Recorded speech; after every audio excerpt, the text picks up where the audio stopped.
नाज़रीन आदाब, प्रोग्राम मुबाहिसा में आप सबका बहुत बहुत इस्तकबाल है। नाज़रीन, जैसा कि आप जानते हैं कि हम अपने इस प्रोग्राम में हमेशा एक मौजू को मुंतखब करते हैं और उस पर गुफ्तगू की जाती है। तो आज का हमारा मौजू है जिस पर हम गुफ्तगू करने जा रहे हैं, वो मौजू है safety of women at there working place, यानी ख्वातीन की हिफाजत उनके काम काज की जगह पर। ख्वातीन यानी कि औरत वो माँ है, बेटी है, बीवी है और बहन भी है। हर सूरत में मुक़द्दस है। अपने हर किरदार में वो बहुत अच्छी तरह से अपना किरदार निभाती है। वो घर का सारा काम करती है, अपनी ज़िम्मेदारियाँ निभाती है और बाहर का भी काम करती है। जब वो बाहर काम करने के लिए जाती है तो उसकी हिफाजत पर सवालात खड़े हो जाते हैं। इसी सिलसिले में आज हम बात करने के लिए जा रहे हैं। हमारे पास जो माहिरीन हैं, आइए नाज़रीन उनका तारुफ मैं आपसे कराती हूँ। आप हैं Shamina Shafiq Sahiba, former member of National Commission for Women, Government of India, और आप हैं doctor Shabista Gaffar, chairperson of All India Confederation on Women Empowerment through Education, और आप हैं शीबा असलम फहमी साहिबा। आप एडिटर हैं, जेंडर ट्रेनर हैं, राइटर हैं, जर्नलिस्ट हैं और साथ ही साथ वुमेन राइट एक्टिविस्ट भी हैं। तो आप सबका हमारे स्टूडियो में बहुत बहुत इस्तकबाल है। शमीना साहिबा, मैं सबसे पहला सवाल आपसे पूछना चाहूँगी। आप मुझे ये बताइए कि अपने कामकाज की जगह पर यानी वर्क प्लेस पर एक औरत को अपनी हिफाजत के लिए क्या क्या करना चाहिए? सबसे पहले तो मैं कहना ये चाहूँगी कि आपने अपने इंट्रोडक्शन में कहा कि एक औरत एक माँ भी है, एक बहन भी है, एक बेटी भी है और उसके बहुत सारे अलग अलग रोल्स हैं, मगर उसके साथ उसका खुद का अपना भी एक व्यक्तित्व है, एक अपनी पर्सनालिटी है जिसको हमें नहीं भूलना चाहिए और जिसको लेकर वो बाहर जाती है, काम करती है। और जब वो बाहर निकलती है अपने घर के बाहर किसी भी काम से, तो अगर वो किसी एक ऐसे ऑफिस में है जहाँ पर कम से कम 10 लोग काम कर रहे हैं, मिनिमम 10 लोग अगर काम कर रहे हैं, तो वहाँ पर sexual harassment at work place act prohibition और उसका रिड्रेसल मैकेनिज्म जिसमें है वो लागू होता है। तो उसके बारे में उसको जानकारी होनी नहायत ज़रूरी है, पहली चीज़।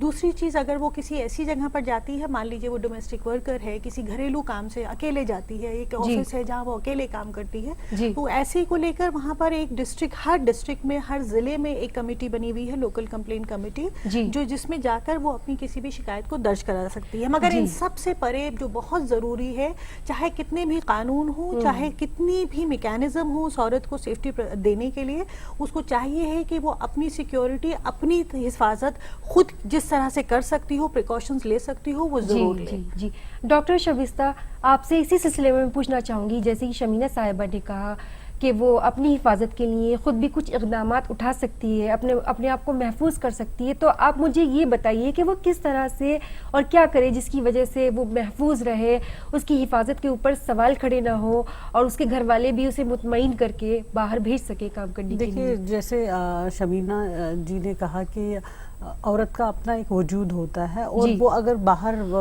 काम काज करने जाती हैं, वो उसका अपना सेल्फ मोटिवेशन होता है। लेकिन सबसे पहले उस औरत को अपनी सेफ्टी और सिक्योरिटी देखना बहुत लाजमी है। उसके लिए अगर जो भी हमारे कॉन्स्टिट्यूशन में बहुत अच्छे कानून हैं, जिसका उसको हमेशा पता रहना चाहिए कि मेरे को प्रोटेक्शन किस तरीके से मिलना चाहिए। जैसे कि हमारा आर्टिकल 16 है जो कि वर्क प्लेस पे विमेन को पब्लिक कैसे उस कानून को एक्सरसाइज करना चाहिए, आर्टिकल 16(1) एंड 16(2). उसमें अगर इस तरीके से वो क्योंकि बहुत पढ़ी लिखी होती है या कम पढ़ी लिखी, कानून तो पढ़ सकती हैं, उसके लिए काफ़ी सारे जो ऑर्गेनाइजेशंस हैं जो जेंडर पे और वीमेन राइट एक्टिविटीज़ पे काम कर रही हैं, इस तरीके से उनका भी एक रोल बनता है कि अगर वो वीमेन की आवाज़ उठाएं, इस तरीके से उनको अपने जो बेसिक अधिकार है उसको कैसे वो अपने कानूनी तरीके से उसको प्रोटेक्ट कर सकती है। उनको वो कानून, जैसे कि आपने फरमाया कि कहीं पे औरतें जो काम करती है वहाँ पे एक इंटरनल कमेटी होनी चाहिए 10 से ज़ायद या किसी डिस्ट्रिक्ट में, तो उसको ये सब चीज़ें मालूम होने चाहिए ताकि वो फर्दर वो वायलेट उसको ना करे या उसको वो चीज़ें सहनी ना पड़े उसको। जी, तो उसको ये सबसे बेसिक है कि उसको इन अधिकारों का मालूमात होना चाहिए। मैं एक बात इसमें जोड़ना चाहूंगी कि एक लड़की, एक औरत को ये बहुत जरूरी है कि वो सवाल जरूर करे। जहां वो काम कर रही है वहां अपने जो भी मैनेजमेंट है उससे ये सवालात जरूर करे कि जो सरकारी प्रोविजंस हैं, जो एक्ट्स हैं, जो कानून बने हुए हैं, क्या वो वहां पर लागू हो रहे हैं या नहीं। क्योंकि बाज वक्त या ज्यादातर औरतें ये पूछने से झिझकती हैं क्योंकि उनको लगता है वो नौकरी कर रही हैं, अगर वो ऐसे सवाल जवाब करेंगी तो शायद उनको अच्छी नजर से नहीं देखा जाएगा। मगर आप जब पहले किसी जगह काम कर रहे हो और पहले ही सवाल पूछ लेते हैं कि क्या जो सरकारी नियम कानून है या जो बने हुए हैं क्या उनका यहाँ पर पालन हो रहा है, तो कहीं ना कहीं मैनेजमेंट भी थोड़ा सचेत हो जाता है। उसको लगता है कि हमें प्रिकॉशनर हो जाता है और औरत के लिए एक अच्छा माहौल पैदा होता है। जी शीबा साहिबा, अब मैं अपना सवाल आपसे करना चाहूंगी क्योंकि आप वुमेन राइट एक्टिविस्ट भी हैं। आप औरतों की हिफाजत के लिए क्या इक़दाम बताना चाहती हैं और आप इस चीज़ को किस नज़रिए से देखती हैं कि एक औरत को अपनी हिफाजत के लिए क्या करना चाहिए या क्या नहीं करना चाहिए? ज़ीनत साहिबा, ख़वातीन सदियों से काम काज कर रही हैं घर से बाहर, चाहे वो खेत हो, चाहे वो कुटीर उद्योग हो, चाहे वो घरेलू उद्योग हो। तो ऐसा नहीं था कि ये कोई नई बात थी, लेकिन जब से एक अर्बनाइजेशन हुआ है और शहरीकरण जिसको हम कहते हैं, तो उसमें जब ख़वातीन, पढ़ी लिखी ख़वातीन बाहर आईं और उन्होंने देखा कि कुछ चीज़ें हैं जिनकी वजह से वो हरासा होती हैं, तो इस तरह के कानून बने। और ये बहुत पुरसुकून बात है आज की तारीख़ में कि हम लोगों के पास 2013 से एक बहुत उम्दा कानून आ गया है। जो आपने का सवाल है कि किस तरह के, देखिए सबसे पहले तो कि फ़िज़िकल तहफ़्फ़ुज़, उसके अलावा एनवायरमेंटल जो काम करने की जगह है उसके अंदर का माहौल कैसा है।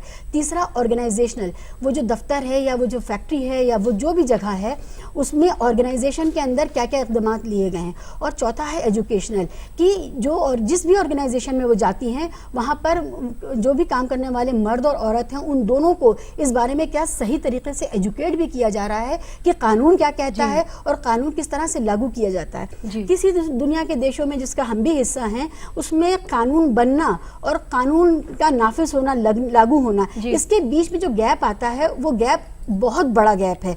और हमारे सामने जो आज चैलेंज है वो ये है कि हम इस कानून को सही तरीके से लागू कैसे करें। इसके लिए हमारे पास फंड हो, इसके लिए हमारे पास सही अवेयरनेस कैंपेन्स हो, इसके लिए हमारे पास एक ओवरऑल पॉजिटिव माहौल हो। तो चैलेंज यही है कि लागू कैसे होगा।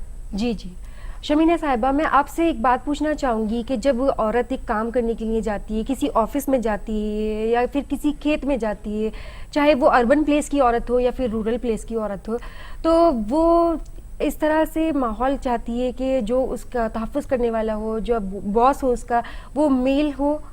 ऐसा ही क्यों होता है? नहीं, ऐसा हरगिज़ नहीं होता कि वो ये चाहे कि उसका बॉस सिर्फ मेल हो, ऐसा तो बिल्कुल नहीं होता। उसको ये चाहिए कि जो उसका वर्क एनवायरनमेंट है, जो वर्क प्लेस है, वो सेफ़ हो। ये बहुत नहायत ज़रूरी बात है। और इसके लिए मैं आपको बताऊं कि जो जैसा कि अभी शीबा साहिबा ने कहा कि 2013 में prevention, redressal and prohibition of sexual harassment of women at work place आया, जो विशाखा गाइडलाइंस के बाद आया, जिसकी गाइडलाइंस बहुत ही क्लियर हैं और उसमें बहुत साफ लिखा हुआ है कि अगर आप किसी वर्क प्लेस में काम कर रही हैं और अगर आप उस ऑफिस के काम से किसी दूसरे ऑफिस में जाते हैं तो आपका प्रोटेक्शन वहां तक प्रोवाइड करना ये आपके इमीडिएट ऑफिस की जिम्मेदारी बनती है। वहां पर एक एनवायरनमेंट अच्छा हो ये देना ऑफिस मैनेजमेंट की जिम्मेदारी बनती है। अब इसके लिए प्रोविजंस क्या है इसको समझने की जरूरत है। एक होता है इंटरनल कंप्लेंट कमेटी। अगर 10 मिनिमम काम करने वाले लोग हैं, भले ही उसमें एक औरत हो और बाकी 9 मर्द हो, मगर अगर मिनिमम 10 आदमी, 10 लोग एक कंपनी में एक किसी ऑर्गेनाइजेशन में काम कर रहे हैं तो वहां पर एक इंटरनल कंप्लेंट कमेटी का होना निहायत जरूरी है। अब उस इंटरनल कंप्लेंट कमेटी का कॉन्स्टिट्यूशन क्या होगा, उसमें एक एक्सटर्नल मेंबर होता है जो किसी एनजीओ की मेंबर होती हैं। उस कमेटी को जो चेयर करती हैं वो भी एक महिला, एक औरत, एक खावतीन होनी चाहिए जो उसी ऑर्गेनाइजेशन की हाईएस्ट अथॉरिटी होती है, उनको होना चाहिए। और बाकी 2 मेंबर्स या उससे ज्यादा हो सकते हैं, जिसमें मर्द भी हो सकते हैं और औरत भी हो सकती है। अगर किसी औरत को कभी लगता है कि उसके साथ कोई ऐसी हरकत हुई है जो उसको नागवार गुजरे, अब कौन सी हरकत है जो किसी औरत को नागवार गुजर सकती है? बाज वक्त काम करते करते एक पुरुष होता है, एक मर्द होता है, वो कंधे पर आकर हाथ रख देता है और भाई क्या चल रहा है। अब उस मर्द के लिए ये शायद एक बड़ी आम सी बात हो, मगर उस औरत को वो बात नागवार गुजर सकती है। और अगर नागवार गुजरती है तो पहली जो जिम्मेदारी बनती है उस औरत की कि वो ये बात बहुत पोलाइटली कह दे कि देखिए ये हमें पसंद नहीं है, ये मत करे। मगर अगर वो रिपीटेडली हो रहा है, बार बार हो रहा है, तो ये उसका अधिकार है कि वो कंप्लेन कमेटी में जाकर अपनी बात मौखिक तौर पे वर्बली भी कह सकती है, लिखित भी दे सकती है। किसी भी ऑर्गेनाइजेशन की ये जिम्मेदारी है कि वहाँ हर ऑर्गेनाइजेशन में एक कंप्लेंट बॉक्स हो जहाँ पर इन्होंने जो एक बात जो इनका सवाल था उसमें उन्होंने एक लफ्ज इस्तेमाल किया रूरल। हाँ। और वो बहुत जबरदस्त मामला है कि हमारे पास जब हम ऑर्गेनाइजेशन की बात करते हैं तो हम उस सेक्टर की बात कर रहे हैं जहां ऑर्गेनाइज्ड वे में कामकाज हो रहा है। अब रूरल एरियाज में, गाँव में, देहातों में हमारी खवातीन पता नहीं सदियों से खेतों में काम कर रही हैं, भट्टों में काम कर रही हैं, चक्कियों पे काम कर रही हैं, या ये कुम्हार का जो पूरा सिस्टम है बनाने का, या सब्जियां बेच रही हैं, ये सारा जो मंडी में जाती हैं वो सामान लेकर के, ये इतना बड़ा जो अनऑर्गेनाइज सेक्टर है, इसी पे आ रही हाँ, है, इतना बड़ा ऑर्गेनाइज तो ये सबसे बड़ा चैलेंज है कि जहां सबसे ज्यादा वुमेन फोर्स काम कर रहा है वहां पर हमारे पास वो मैकेनिज्म है क्रिएट करने के लिए, मैकेनिज्म है, मगर उसकी जानकारी नहीं है। हाँ, वो मैकेनिज्म पूरा प्लेस अपनी जगह पर हो और वो काम करे, ये हमारे लिए सबसे बड़ा चैलेंज है। शिबा, जो मैकेनिज्म है वो जो मैंने इंटरनल कंप्लेंट कमेटी की बात कही जो किसी ऑफिस स्पेस में होता है, उसके अलावा एक लोकल कंप्लेंट कमेटी होती है जो हर डिस्ट्रिक्ट में होती है, जो डीएम की जिम्मेदारी होती है बनाना। और जो सिंगल महिला है, मान लीजिए किसी घर में झाड़ू पोछे बर्तन का काम कर रही हो, किसी खेत खलिहान में काम कर रही हो, किसी ब्रिकफील्ड पे काम कर रही हो, ईंट भट्टे पे काम कर रही हो, चक्की पर काम कर रही हो, अगर उसके साथ कोई ऐसी हरकत होती है जो उसको नागवार गुजरती है तो ये उसका हक बनता है कि वो लोकल कंप्लेंट कमेटी पर जाए और कहे। मगर सबसे बड़ा सवाल है कि क्या एक ऐसी मजलूम औरत के पास ये जानकारी भी है कि वो जा सकती है, और अगर वो जाएगी तो क्या उसकी सुनवाई भी होती है? एजुकेशन और अवेयरनेस और एजुकेशन का जो सवाल है उसमें हमें सचमुच इन्वेस्ट करना पड़ेगा, एक समाज और एक सरकार दोनों के तौर पे, कि हमारे समाज में इसके बारे में पूरी तरह से खुल करके बहस हो और सबको पता हो। आप कहना चाह रही हैं कि रूरल प्लेस में जो औरतों की हिफाजत है वो एक संगीन मसला बना हुआ है बमुकाबले उसके कि जो अर्बन प्लेस में औरतें काम करती हैं। ज्यादा क्योंकि ये मानना है हम फेमिनिस्ट ग्रुप्स का ये मानना है, क्योंकि रिपोर्ट ही नहीं हो रहा मामला। शबिस्ता साहिबा, मैं आपसे पूछना चाहूंगी, जैसे अगर उनको अवेयरनेस नहीं है, वो उनको अपने कब्जे में कर लेती हैं, फिर उनको ब्लैकमेल करती हैं, वो अपना हक नहीं मांग सकती है। यानी आप कहना चाह रही हैं कि एक औरत जो है जो अर्बन प्लेस में है वो अपनी जिम्मेदारियों को और अपने हुकूक को अच्छी तरह से समझती है? नहीं समझ रही है। यहाँ तक कि उनका मेहनताना भी उनके मर्दों को दे दिया जाता है, उनके शोहरों को दिया जाता है, और जो कि हम ये शहर में बैठ के ये तस्वीर नहीं कर सकते। फैमिली में मेरे पास ऐसी भी चीजें सामने आई जहाँ पे विमेन बहुत ही एमफिल पीएचडी करके और वो लेक्चरर है और उसके हस्बैंड भी इक्वली इतने ही क्वालिफाइड है, लेकिन जब सैलरी आता है, सैलरी जो उसके अकाउंट में जाता है, जो कार्ड है एटीएम का, वो मर्द लेता है। I was shocked. मुझे ये बताइए कि शमीना साहिबा, एक औरत जब कामकाज की जगह पर जाती है, कोई मर्द उसके कंधे पर हाथ रख देता है और उसके मना करने के बावजूद भी वो नहीं माने, तो उसको उस सिचुएशन में, उस हालत में क्या करना चाहिए? मैं उसी बात को अर्ज कर रही थी कि इंटरनल कंप्लेंट कमेटी अगर 10 से ज्यादा उस वर्क प्लेस पे लोग काम करते हैं तो वहाँ एक आईसीसी होनी चाहिए, और आईसीसी का नोटिफिकेशन नोटिस बोर्ड पे ऑफिस में बहुत प्रोमिनेंट प्लेस पर होना चाहिए, जहाँ पर इंटरनल कंप्लेंट कमेटी के जो लोग हैं, मेंबरान हैं, उनके नाम, उनके फोन नंबर, उनके ईमेल आईडीज होने चाहिए। उस औरत, उस लड़की के पास ये हक है कि वो अपनी कंप्लेंट चाहे लिखित तौर पे उस कमेटी के किसी भी मेंबर को भेजेगी, उसकी सुनवाई होती है। और ये बात बता दूं, अगर एक औरत को एक मर्द से अपने वर्क प्लेस पर कोई परेशानी है तो ये बिल्कुल क्लियरली डिफाइंड है कि उस औरत का उस वर्क प्लेस से ट्रांसफर नहीं किया जा सकता। अगर ट्रांसफर करने की जरूरत पड़े तो उस मर्द का किया जाएगा जो हैरेस कर रहा है, एलिजिडली, अभी प्रूव नहीं हुआ है, मगर फिर भी उस मर्द का ट्रांसफर होगा, उस औरत का नहीं होगा। अगर वो इंटरनल कंप्लेंट कमेटी की जो फाइंडिंग्स आ रही हैं, मान लीजिए उसके फेवर में नहीं आती हैं, तो ये उसका फिर हक है, अधिकार है कि वो अपनी कंप्लेंट को फर्दर लेकर चाहे लोकल कंप्लेंट कमेटी पर जाए, चाहे राज्य महिला आयोग या राष्ट्रीय महिला आयोग पर जाए, या डायरेक्ट वो एफआईआर भी कर सकती है। मर्दों को एक बात ये समझनी चाहिए, अक्सर मर्दों को ये लगता है कि अगर उनके खिलाफ कोई कंप्लेन हो रही है या ऐसा कानून बन गया है तो ये उनके मुखालिफत में हो रहा है, जबकि ऐसा बिल्कुल नहीं है। एक कंप्लेन का मतलब नहीं है कि मर्द गिल्टी प्रूव हो गया। एक बात और ऐड करनी है कि ऑर्गेनाइजेशन के अंदर हो सकता है बड़ा अच्छा माहौल हो, लेकिन जो भी मालिक हैं या बॉसेस हैं, उनको ये भी देखना पड़ेगा कि उनके यहाँ फिजिकल सेफ्टी यानी यानी कि जो उनका एंट्रेंस है उसको वो क्या प्रॉपरली मैन्ड है, क्या वहाँ आई कार्ड चेक हो रहे हैं, बाहर से कोई क्रिमिनल एलिमेंट आकर के किसी पर हमला करके ना चला जाए। जो फिजिकल सुरक्षा की जो बात है वो भी उतनी ही लाजमी हो, और ये भी जिम्मेदारी मैनेजमेंट की है कि जब महिला बाहर जा रही है तो वो जो जिस टैक्सी से उसको भेजा जा रहा है दफ्तर के काम से, वो टैक्सी की जानकारी, उसके ड्राइवर की जानकारी, ये सारा कुछ होना चाहिए। गेट के ऊपर किस तरह का सर्वेलेंस सिस्टम है, ये भी ऑर्गेनाइजर की ही जिम्मेदारी है। तो बॉसेस सिर्फ अपने बिहेवियर में अच्छे हैं ये काफी नहीं है, उनको पूरा माहौल क्रिएट करके देना है जिसमें उसकी हिफाजत लाजमी तौर पे हो सके। तो आपने अपने अंदर अगर अच्छी दूसरी बात जीनत, मैं एक बात आपसे कहना चाहती हूँ। बताइए। एक वर्क प्लेस में मर्द और औरत एक फैमिली की तरह कई बार हो जाते हैं, बहुत अच्छा माहौल होता है, और एज लॉन्ग एज एक मर्द ने मेरे कंधे पर हाथ रखा और मुझे बुरा नहीं लग रहा है, वो हैरेसमेंट नहीं है। एज लॉन्ग एज एक मर्द ने मेरे हाथ पर आकर हाथ रखा है, मैं काम कर रही हूँ या गलती से हाथ टच हो गया है, अगर मुझे उस पर एतराज नहीं है तो वो क्राइम नहीं है। मगर एक औरत होने के नाते उस वर्क स्पेस पे अगर मुझे लगता है कि ये डेलिबरेटली मुझे सेक्सुअली हरास करने के लिए किया जा रहा है, या मुझे 5 बजे के बाद रोका जा रहा है ताकि अकेले में मुझे सेक्सुअली किया जा सके, ना कि काम के लिए रोका जा रहा है, तो ये उसका हक बनता है कि उसकी शिकायत करे और उसकी पूरी सुनवाई की जाती है। मगर अफसोस की बात है कि जैसे वर्क प्लेसेस यूनिवर्सिटीज में काफी लार्जली उसमें स्टाफ होता है काफी तादाद में, और ऐसे भी केसेस सामने आते हैं जैसे शमीमा साहिबा ने कहा कि कोई एम्प्लॉय होती है जो जूनियर होती है, तो उसको अपने जो हेड होते हैं उनको बताते हैं आपको रुकना है, ये काम है, तो अननेसेसरी उस पे वो हैरेस करते हैं। अगर वो फिर कंप्लेंट करती हैं, इवन कि they have internal committees and all that, वो इतना प्रोएक्टिव नहीं हो जाती है। उसका रीजन ये है कि उसके बाद उनका वही तो है। तो इसका जो गवर्नमेंट लेवल पे है, अगर वीमेन एंड चाइल्ड शबिस्ता साहिबा, मैं आपसे एक बात पूछना चाहूंगी कि औरतों की हिफाजत एक मसला है, औरतों को अपनी हिफाजत करना खुद भी आना चाहिए, लेकिन आमतौर से कुछ जगह ऐसा होता है कि खातून को खुद ही नहीं मालूम होता है कि किसी ने उस पर बुरी नजर रखी हुई है, राइट्स अपने किसी पर बुरी नजर रखी हुई है, तो उस सिचुएशन में, उस हालत में वो क्या करेगी जब उसके साथ कुछ ऐसा गलत काम है। हम बड़े कॉर्पोरेट में वहां पे 25% वीमेन जो काम कर रही हैं, वहां पे जिस तरह उनको काम के एफिशिएंसी के लिए वर्कशॉप्स और ऐसे ओरिएंटेशन प्रोग्राम्स लिया, इसके लिए भी एक बजट एलोकेट होना चाहिए, कुछ सेशंस होने चाहिए कि टेक्निकल लोग आके उनको वो ट्रेनिंग दे कि कैसे वो अपने अधिक जो जेंडर सेंसिटाइजेशन जिसे हम कहते हैं, जो गवर्नमेंट कर रही है अपने यहाँ, यानी कि फोर्सेज में भी हो रहा है, बीएसएफ में, सीआरपीएफ में, सब जगह हो रहा है।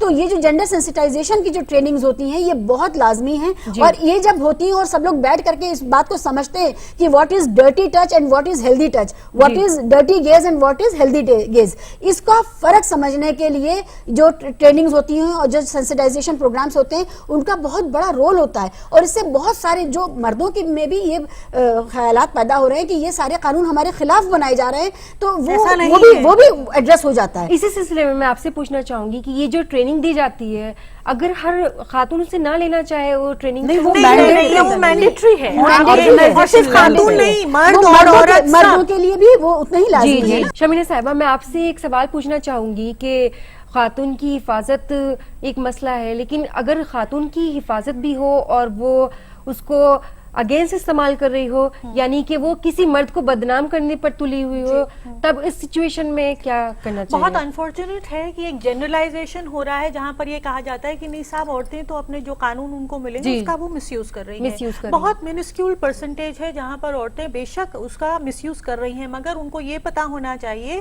कि 2013 सेक्सुअल हरासमेंट एक्ट जो है उसके अंतर्गत बिल्कुल क्लियरली डिफाइंड है कि अगर एक औरत एक गलत इल्जाम किसी मर्द पर लगाती है वर्क प्लेस में, और अगर वो गिल्टी प्रूव हो जाती है कि उसने गलत इल्जाम किसी और वजह से, हो सकता है वो प्रमोशन चाह रही हो इसलिए कर दिया हो सकता है उसे लग रहा हो ये बॉस काम ज्यादा देता है, चलो इसे मजा चखाते हैं, हम इसके खिलाफ एक कंप्लेन कर देते हैं। अगर वो गिल्टी प्रूव हो जाती है तो जो सजा उस मर्द को मिलनी चाहिए उस क्राइम के लिए, वही सजा का प्रावधान उस औरत के लिए भी है। एक बात और बताना चाहूंगी कि जो ऐसी कंपनीज, ऑर्गेनाइजेशंस हैं जो आईसीसीज नहीं बनाती हैं, कॉन्स्टिट्यूट नहीं करती हैं, और उनके वहां कोई ऐसा केस हो जाता है, पैसे से उनके ऊपर बाकायदा सजा है, दे हैव टू पे अ फाइन अप टू 50,000, और सेकंड कंप्लेन होती है तो 1 लाख तक वो फाइन हो सकता है, और उसके बाद उनका जो लाइसेंस है काम करने का वो कैंसिल तक हो सकता है। तो यहाँ दोनों तरफ औरत के ऊपर भी उतना ही प्रेशर है, और इसीलिए जो सेंसिटाइजेशन की शीबा साहिबा ने बात करी वो बहुत जरूरी है कि औरतों को भी ये पता चले कि वो लॉ को मिसयूज नहीं कर सकती। बट अनफॉर्चुनेटली जीनत, मैं एक बात यहाँ की कहना चाहूंगी कि इस देश में जहां पर एक चिप्स का ब्रांड या एक नूडल का ब्रांड लॉन्च होता है तो हमें कश्मीर से लेके कन्याकुमारी तक 2 दिन में पता चल जाता है कि फला कंपनी ने अपना ब्रांड लॉन्च किया है, फला टेस्ट है उसका। उस देश में 60 साल से ऊपर हो गए हैं, औरतों को अपने बारे में उनके फायदे के लिए, उनको प्रोटेक्ट करने के लिए जो कानून है वो आज तक नहीं पता है। कानून ना जानना कानून से बचाव का रास्ता नहीं है, कानून जानने से ही आप कानून से भी और उसकी खिलाफ वर्जी से बच सकते हैं। ये बात अगर हमारे इसको पॉजिटिवली अगर माइंडसेट में डाली जाए मर्दों के भी कि आप ये कानून जानें जिससे कि आप ऐसा कुछ ना करें, तो ये उन्हीं के हक के लिए है। तो बजाय इसके कि जो पूरा डिस्कोर्स है कि ये एंटी मेन कानून है, इसको बदल करके ये प्रो सोसाइटी कानून है, और इससे बेहतर माहौल बनता है। क्योंकि जब आप मर्द के तौर पे ये भी सोचें कि आपकी बहन भी बाहर जा रही है, आपकी माँ भी बाहर जा रही है, आपकी बीवी भी बाहर जा रही है, आपकी बेटी भी जा रही है, वो 4 लोग जो महफूज हैं आपके खानदान के, तो उसमें अगर आप में भी कुछ सुधार हो जाए तो इसमें क्या बुराई है। कितनी शानदार बात है कि हम सब थोड़ा थोड़ा ठीक हो जाएं और पूरा माशरा ठीक हो जाए। तो ये रवैया ही गलत है। ये नेगेटिव रवैये को चैलेंज करने के लिए हमारे पास जो कैंपेन होनी चाहिए, जो पॉजिटिव कैंपेन होनी चाहिए सरकार की तरफ से, जैसे हम मलेरिया के खिलाफ कैंपेन चलाते हैं, बसों में हम लिखते हैं, हर सरकारी बिल्डिंग के गेट पर लिखते हैं, हर जगह हम उसको कैंपेन में लाते हैं। अभी डेंगू के लिए हम इरेडिकेट कर चुके हैं, पर 60 साल में एक भी ऐसी महिलाओं के खिलाफ जो अपराध हो रहे हैं उसको हम खत्म नहीं कर पाए। डॉक्टर शबिस्ता, मैं आपसे पूछना चाहूंगी कि औरतें हैं, उनकी हिफाजत जो है उनके शौहर पर, उनके घर वालों पर, यानी उनके माँ बाप पर और भाई पर फर्ज होती है, लेकिन कुछ लोग इस डर की वजह से कि उनके घर से औरतें बाहर निकलेंगी, महफूज नहीं रहेंगी, घर से औरतों को बाहर भेजना ही नहीं चाहते, ऐसे मर्दों को आप क्या मैसेज देना चाहेंगी? उनके लिए क्या पैगाम है आपके पास? उनका सोच ही गलत है, उनको अपने, तो आप ऐसा क्या कहना चाहेंगी जिसकी वजह से उनकी सोच बदल जाए? भरोसा करना चाहिए लड़कियों पे, औरतों पे, जो भी है, बहन है या बीवी है या बेटी है, उन पे भरोसा करना चाहिए और उनको इतना कॉन्फिडेंस उनको देना चाहिए। मुझे इसमें यही ऐड करना है कि आप जब अपने घर से एक फर्द को बाहर सोसाइटी में निकालते हैं किसी भी वजह से, उसके अंदर ये भरोसा, ये मजबूती पैदा करिए कि कुछ तुम्हारे साथ गलत हो तो घबराना नहीं, आवाज उठाना। जब जैसे देखिए, क्राइम तब हो पाता है, ज्यादातर क्राइम वही हो पाता है जहां बर्दाश्त किया जाता है। जब पहले ही गलती बर्दाश्त नहीं की जाती है वो क्राइम में तब्दील नहीं होती है। तो ये बात जरूरी है कि जब हम अपनी बहन, बेटी, माँ और किसी को भी अपने फीमेल रिलेशन को बाहर भेजते हैं तो इस भरोसे के साथ भेजें और ये कह के भेजें कि कोई गलत बात बर्दाश्त करने की जरूरत नहीं है, कोई गलत बात हो तो उसके खिलाफ आवाज उठाना, और ये कानून तुम्हारी हिफाजत करने के लिए बना है और हम तुम्हारे साथ खड़े हैं। जब आप ये भरोसा देंगी तो वो नहीं बर्दाश्त करना चाहेंगे, क्योंकि अगर किसी परिवार को, अगर किसी फैमिली को ये डर लगता है कि मेरे घर की बहू, बेटी या बच्ची बाहर जाएगी तो उसके साथ कुछ गलत हो सकता है, इसका मतलब हमें माशरे में मर्दों पर एतबार नहीं है मोटी तौर पे। तो मुझे लगता है अपने घरों में जिन लड़कों को हम रेज कर रहे हैं, पैदा कर रहे हैं, बड़ा कर रहे हैं, उनको हम सही तमीज सिखाने शुरू कर दें, बजाय इसके कि हम लड़कियों से कहें कि आप बाहर जाएंगी, हमें डर है आपके साथ कोई बदतमीजी हो।